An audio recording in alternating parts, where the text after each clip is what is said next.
మ్యారెడ్కో vice president, అప్రెడా vice president, సిరి సంపద constructions అధినేత are శిల్పతిరావు గారు మనతో ఉన్నారు.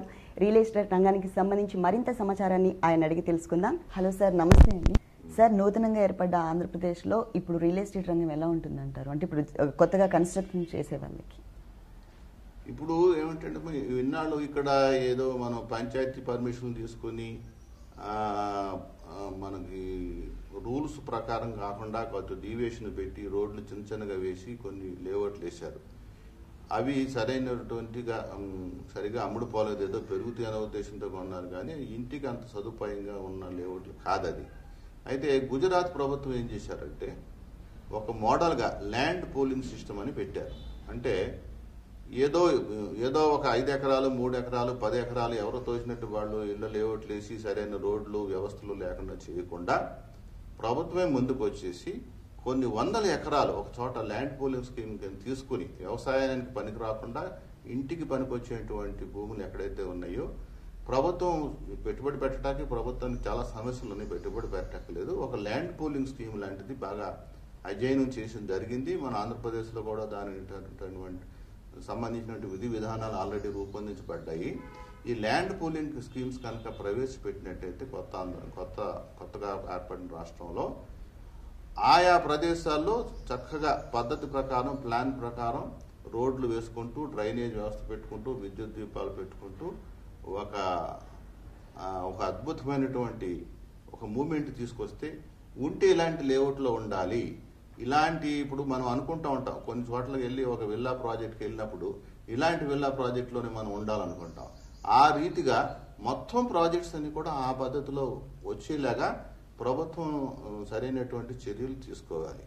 అది ఇంకోటి ఏంటంటే ఒక్కచోటే రాజధాని పెడుతున్నాము అనే కాన్సెప్ట్ కాకుండా యాజ్ ఇట్ ఈస్గా ఇప్పుడు ఏంటంటే మన ఆంధ్రప్రదేశ్కి ఉన్న మేజర్ చిక్ ఏంటంటే మన జీతాలు ఎక్కువగా ఉన్నాయి, రెవెన్యూ తక్కువగా ఉంది.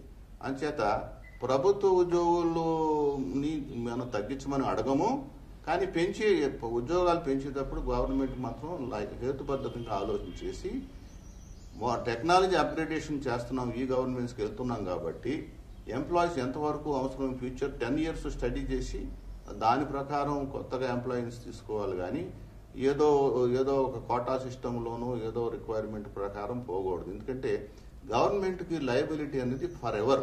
ఒకసారి గవర్నమెంట్ ఎంప్లాయీగా జాయిన్ అయినట్టయితే అతని జీవితకాలం మనం గవర్నమెంట్ అతన్ని చూసుకోవాలి.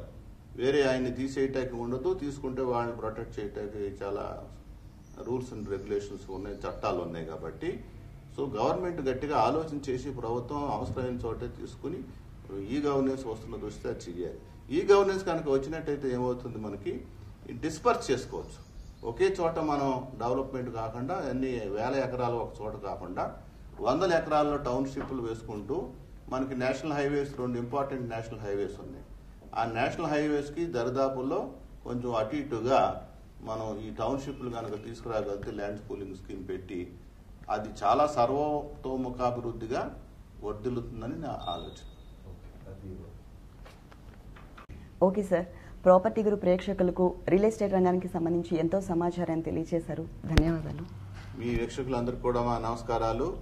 ఈ నిర్మాణ రంగం, భూమి చాలా ముఖ్యమైనటువంటివి. దీంట్లో మీరు పెట్టుబడులు పెడితే మీరు ఎప్పుడూ నష్టపోరు. దీన్ని నమ్ముకున్న వాళ్ళు అందరూ బాగుపడుతున్నారు, మీరు కూడా బాగుపడతారని ఆశిస్తూ నమస్కారాలు.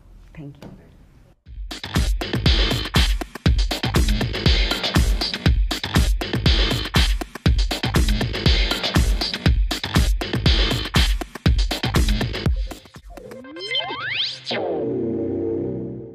ప్రాపర్టీ గురు మీ స్వంతింటి అడ్వైజర్. ఈ కార్యక్రమాన్ని మీకు సమర్పించిన వారు Manjeera Group, Arc Homes, Saketh Engineers, First SMR Holdings, Aliens developer.